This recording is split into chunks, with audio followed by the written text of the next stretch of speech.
Euzu billahi mineşşeytanirracim. Bismillahirrahmanirrahim. Elhamdülillah ve salatu ve selamu ala Resulillah. Değerli arkadaşlar, Muhammed Ali Es-Sabuni'nin Et-Tefsirul Vadihul Muyesser adlı eserinden Fetih Suresinin 27, 28 ve 29. ayetlerinin tefsirini okumak üzere ikinci bir defa birlikteyiz. Bu ikinci videomuz. Bu ayetlerin tefsirine dair ikinci videomuz. Geçen dersimizde bu ayetlerin mealini vermiştik. Efendim tefsirini okumaya başlamıştık. Tam olarak nereye gelmiştik? Simahum fi vucuhihim min eseris sucud. Efendim sen Hazreti Muhammed'i ve onun yanında olanları kendi aralarında merhametli, düşmana karşı şiddet, pek, tavizsiz ve eğilmez olarak görürsün. Kendi aralarında şefkatli, merhametli görürsün. Onları efendim onların en belirgin özellikleri sık sık secde etmeleri, ruku'a gitmeleri, yani namaz kılmaları, efendim gecenin abidleri ve ruhbanları, rahipleri gibi kendine ibadete vermiş kimseler gibi ibadetle meşgul olduklarını ve gündüzleyin de sanki at sırtından inmemiş gibi gündüzün de suvarileri, atlıları olarak görürsün. Mealinde, mesajında izahlar okumuştuk. İkinci bir özellikleri, başka bir özellikleri, daha doğrusu üçüncü bir özellikleri simahum fi vucuhihim min eseris sucud. Simahum yani alametuhum.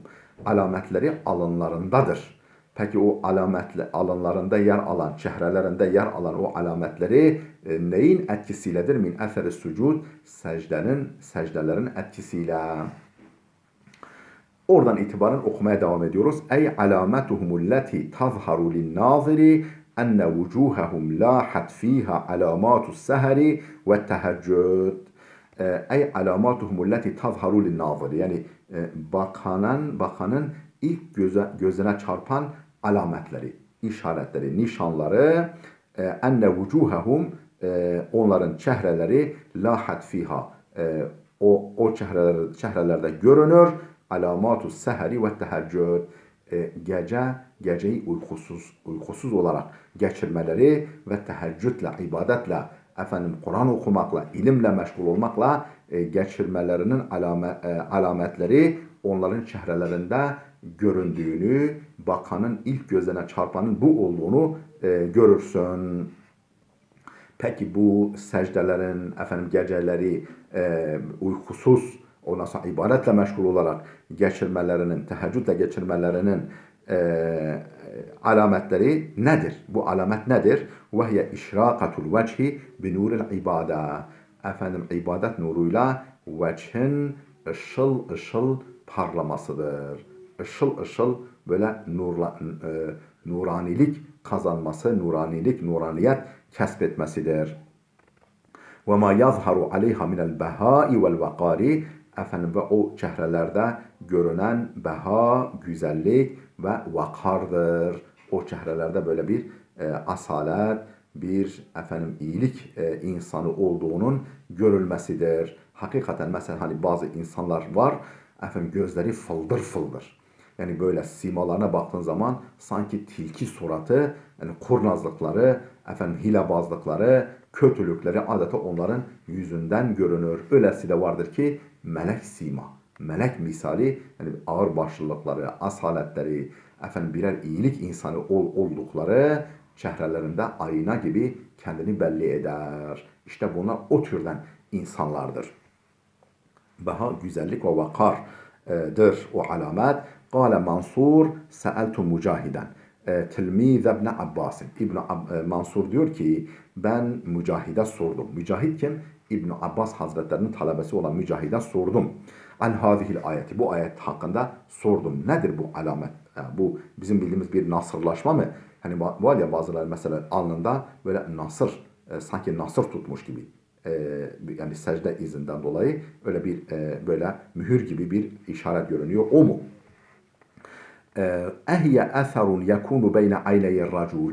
acaba insanın iki gözü arasında, yani böyle alnının ortasında oluşan bir iz midir bu? Yani işte min eseri sucud, maddi bir iz midir? Kale la. Mücahid dedi ki hayır. Velakin kale la. Rubbama yekunu beyne aynir raculi mislu rakbetel anzi, rubbama bazen efendim ne diyor? Yakunu olur beyne ayneyir raculi, adamın iki gözü arasında, iki kaşı arasında, yani alnın tam ortasında bazen olur. Mislu rakbetel anzi, keçinin dizi gibi. Hani çömelen, yani hep çömelen keçinin dizinde böyle bir nasır oluşuyor ya. Keçinin dizi gibi bir alamet, bir nasır oluşur. Ve huve aksa kalben minel hicara. Halbuki o kalbi taştan daha katı bir kimsedir. Yani kalbi taş gibi bir adamdır ama o tip alamet de alnında belirebilir. O ölçü değil, o maddi iz ölçü değildir. Velakinnehu, fakat o işaret, o eser nedir? Nurun fi vecihi, kişinin alnında beliren bir nurdur. Minel huşu'i ve ta'ati, Allah'a huşu, yani Allah'a karşı derin saygı, derin bağlılık, derin takvadan ve Allah'a itaattan dolayı çehreye yansıyan bir göstergedir, bir ışıktır, bir nuraniliktir, bir asalettir, bir vakardır. Odur. Maksat yoksa maddi bir iz anlamında değil. ذَٰلِكَ مَثَلُهُمْ فِي التَّوْرَاتِ. Bu onların Tavrat'taki misalidir. Tavrat'ta onlar hakkında böyle bir misal getirilmiş. اَيْ ذَٰلِكَ وَصْفُهُمْ فِي التَّوْرَاتِ. Efendim bu onların Tavrat'taki nitelikleridir, vasfıdır. Nedir o vasıf Tavrat'taki? اَشِّدَّةُ عَلَى الْكُفَّارِ. Kafirlere karşı şedid, berk, pek, çetin, tavizsiz ve eğilmez. Ve rahmetu bil mu'minina.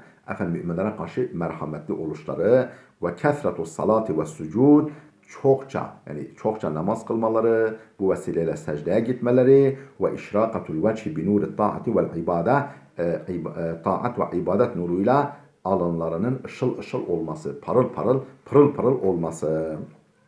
Bu Tevrat'taki misalleri, vasıfları böyle. Buradaki misalden maksat vasıf bu. Ve meseluhum fil İncil, onların İncil'deki meselleri, yani örneklerine gelince İncil'de neye benzetilmiş onlar? Kezer'in, bir ekin gibi, yani bir ekin filizi gibi. Ehraca şat'ahu, yan filizler çıkarmış. Feazerahu, o yan filizler de onu desteklemişler. Festağlaza, o da kalınlaşmış, kuvvetlenmiş. Festeva ala suqihi, ve sapı üzerinde, ayakları üzerinde doğrulmuş, dikilmiş. Ey ve meseluhum fil İncil, yani onların İncil'deki misalleri ise kemeseli zer'in, ahraca şat'ahu, bir ekin filizinin örneği gibidir. Ahraca şat'ahu, ey ahraca ferahahu ve furu'ahu, yani kendi yavrularını, yani kendi yan filizlerini ve dallarını çıkarmış. Fehuve zer'un mübarekun, o mübarek, bereketli, verimli, kuvvetli bir ekindir. Nema bi süratin, süratle gelişen, süratle büyüyen bir ekin. Ve kaviye ve ştedde, kuvvet, süratle büyüyen, gelişen, kuvvetlenen, şiddetli, yani pek hale gelen, berk hale gelen bir ekin. Feazerahu, o yan filizler de o ana filizi kuvvetlendirmiş, desteklemiş. Festahlaza, o da o ana filizde kalınlaşmış. Ey kaviye zer'u, yani o ekin kuvvetlenmiş. Hatta sara kaviyen galiyazan, güçlü ve kalın hale gelinceye kadar. Festeva ala suqihi, yani sapı üzerinde doğrulmuş, sapı üzerine dikilmiş, yükselmiş. Ey fevakafe zer'u ve istakame ala usulihi, yani o ekin dikilmiş, yani sapı üzerine, ve istakame ala usulihi, ve kökleri üzerinde doğrulmuş. Ve nebete fihil habbu ve zdehara, efendim içerisinde o başaklarında da habbeler, daneler oluşmuş ve zdehara ve de gelişmiş. Yu'cibu zurra'a, o ekinin bu hali çiftçilerin hoşuna gider. Çiftçilerin hoşuna gider. Peki ne yapar? لِيَغِيظَ بِهِمُ الْكُفَّارِ, efendim Allah bu Hazreti Peygamberi ve Müslümanları bu şekilde yetiştirmesi ve onlara böyle bir örnek getirmesi sonuç itibariyle ne yapar? Efendim kafirleri öfkelendirir. Kafirleri küplere bindirir. Kafirleri efendim hasetlerinden, kıskançlıklarından efendim patlar hale getirir. Ey yu'cibu hâzâ zar'u el fellâhine ve zâri'in, yani bu ekin çiftçilerin ve ekicilerin hoşuna gider, onları hayran bırakır. Li kuvvetihi ve kesretihi ve husni nebatihi, kuvvetinden, bolluğundan, çokluğundan ve güzelce yeşermesinden, güzelce boy atmasından. لِيَغِيظَ bihim a'da Allahi minel kuffar, Allah kafirlerden, yani Allah düşmanı, yani Allah düşmanlarını, ki bunlar kafirdirler, öfkelendirmek için. Yani sonuç itibariyle böyle bir netice meydana getirsin diye. هذا هو المثل المضروب لهم في الإنجيل. İşte bu İncil'de onlar için verilmiş bir meseldir, bir örnektir. Yani Hazreti Peygamber ve sahabileri için İncil'de verilmiş bir örnektir. مثل تعالى لهم بالزرع ينمو ويقوى ويشتد بفراخه حتى يصبح قويا مستقيما يقف على ساقه وقد نضج فيه الحب. Messele Teala lehum, Allah onlara bir misal getirmiş. Ne ile misal getirmiş? Bizzer'i, ekinle.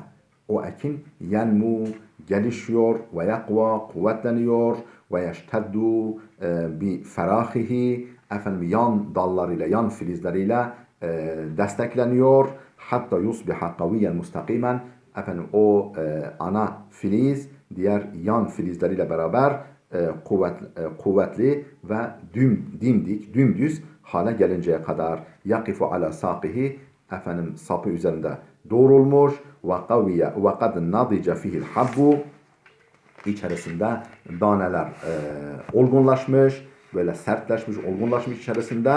Vezdehara, ve gelişmiş. Fezzer'u Muhammedun, buradaki o ana filiz, ana ekin Muhammed'dir aleyhissalatü vesselam. Ve şat'u eyl efrahu, yani o şat dediğimiz yan filizler ise, yani o yan farh, o da yani yan yavrular ise adeta ashabuhu, sahabileridir rıdvanullahi aleyhim, Allah hepsinden razı olsun. Kanu kaliline fekefuru, onlar az idiler, çoğaldılar. Az idiler, çok oldular.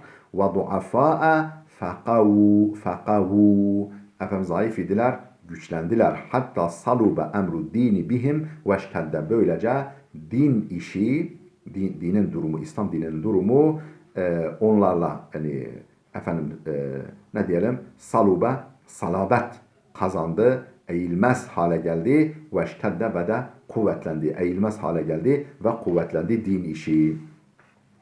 Ve sebetel İslamu kettavdi ve reseha, ve sebete, sebat kazandı, kuvvet kazandı. El İslamu kettavdi, sütunlar gibi, efendim dağlar gibi, sütunlar gibi. Ve reseha, ve kök saldı. İslam onlar sayesinde, onların omuzunda efendim kuvvet kazandı, sarsılmaz hale geldi ve kök saldı. Ve enteşere fi afak dünya, ve dünyanın afakında, yani dört bir yanında efendim her tarafında yayıldı İslam. Yemle'ul arda hayran, bütün yeryüzünü hayırla, faydayla, bereketle doldurmak üzere. Ve bera'a ve nev, özür dilerim. Yemle'ul arda hayran ve birran ve nuran, efendim yeryüzünü hayırla, birran iyilikle ve nurla doldurmak üzere. Yani dünyanın her tarafına yayıldı. Ve huve meselun fi gayetil beyani vel cemal. Bu son derece net, açık ve güzel bir temsildir. Beyan, yani onların halini son derece güzel bir şekilde gözler önüne seren, yansıtan güzel bir temsildir bu. Ve ca'a fil İncil. İncil'de şöyle gelmiş. İncil'de şöyle yer alıyor. Seyahrucu kavmun yenbitune nebate zar'i. Aynen bu İncil'den alıntı. Seyahrucu kavmun, bir topluluk çıkacak ki yenbutune nebate zar'i. Ekin gibi yeşerecekler, bitecekler, boy atacaklar. Ya'muruna bil ma'rufi ve yenhavne anil munkar. İyiliği emredecekler ve kötülüğü men edecekler. Hep iyiliğe, yani hep iyiliğin anahtarı olacaklar. Şer kapılarının kilidi olacaklar. Hep iyiliği emredecek, kötülükten men edecekler. Ve hakeza kana, işte bitti orada İncil'den alıntı. Ve hakeza kana şe'nu ashabın nebiyyi sallallahu aleyhi ve selleme. İşte Hazreti Peygamber sallallahu aleyhi ve sellemin sahabilerinin durumu da aynen böyleydi. Hakeza kana, böyle idi. Şe'nu ashabın nebiyyi, Hazreti Muhammed'in sahabilerinin durumu aynen böyleydi. Nasıldı?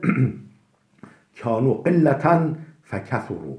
Az idiler, çoğaldılar. Ve duafâ'a, zayıf idiler. Feazzu ve sâdu. Aziz oldular. Galip geldiler ve reis oldular. Yönetici, insanların üzerine yönetici geldiler. İnsanları sevku idare eder duruma geldiler. Ve meleku dünya, dünyaya hakim oldular. Dünyaya egemen oldular. Bi imanihim ve cihadihim ve ihlasihim. İmanları, cihatları ve samimiyetleriyle. İmanları, cihatları, yani gayretleri ve samimiyetleriyle, ihlaslarıyla. وَلِهَذَا قَالَ فِيهِمُ الْمُصْطَفَى sallallahu aleyhi ve selleme. İşte bundan dolayı Muhammed Mustafa sallallahu aleyhi ve sellem onlar hakkında şöyle dedi. لَا تَسُبُّ ashabi. Sahabilerime dil uzatmayın. Sahabilerimi sövüp saymayın sahabilerime. فَوَالَّذِي نَفْسِ بِيَدِهِ. Canımı kudretinin elinde tutan Allah'a yemin ederim ki لَوْ أَنَّ أَحَدَكُمْ أَنْفَقَ مِثْلَ جَبَلِ اُحُدٌ ذَهَبًا.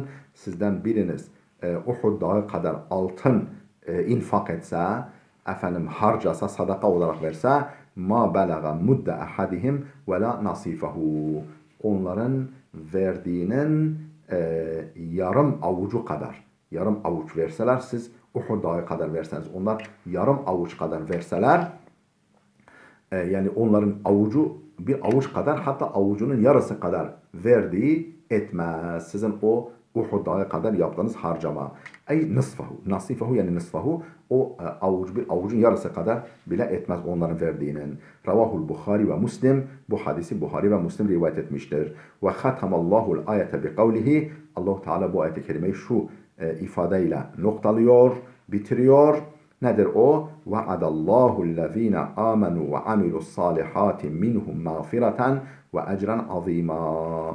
Allah vaat etmiştir. Kime? اَلَّذ۪ينَ آمَنُوا وَعَمِلُوا الصَّالِحَاتِ. Efendim o iman edip yararlı işler yapanlara vaat etmiştir. Minhum, ki bunlar onlardır. Minhum, ki bunlar onlardır. Yani efendim sahabe-i kiramdır.